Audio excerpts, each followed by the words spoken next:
enjoying a walk in Leicester's castle gardens. 200 years ago, one particular passer-by would be difficult to miss.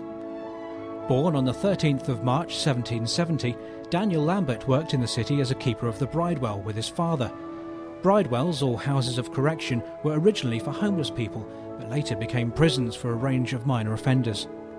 So what was he like? Well, historical accounts give us an insight into the personality of Daniel Lambert. He was certainly well loved in his home city of Leicester, even by the prisoners, because he treated them so well.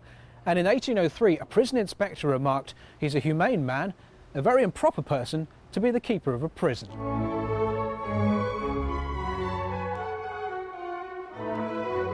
Leicester museums have a number of artefacts from the life of their famous son.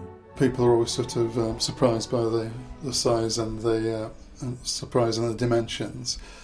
You get people also, say they're in the 30s or 40s, who have been brought up coming along to the museum. So he's also quite familiar to them.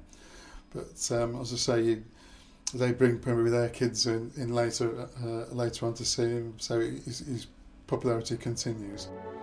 When Daniel's services were no longer needed at the prison, he had to find other ways of making money.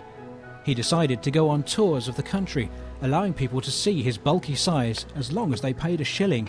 But he didn't like becoming a freak show. So why did he get so big? Philippa Massey has been studying his life. We can only assume, I think, that he probably did suffer from primary obesity. He had been an athletic person in his youth, but then he took on the keepership of the bridewell, and that's a very sedentary occupation, so he didn't move around a lot. And he just seems to have got bigger and bigger. I'm sure he suffered from health problems as well as he increased in size. Experts aren't sure if it's true, but there's an anecdote about Daniel Lambert challenging people in the pubs to a running race, as long as he was given a slight head start. He would then run through one of the many passageways here in Stamford, and because he was so big, the other runner couldn't get past him. Staying in Stamford for the races at what was then the Wagon and Horses pub, Daniel Lambert died suddenly at 9 o'clock on the 21st of June 1809. He was only 39 years old. A ground floor window and part of the wall had to be demolished to remove his body for burial in Stamford.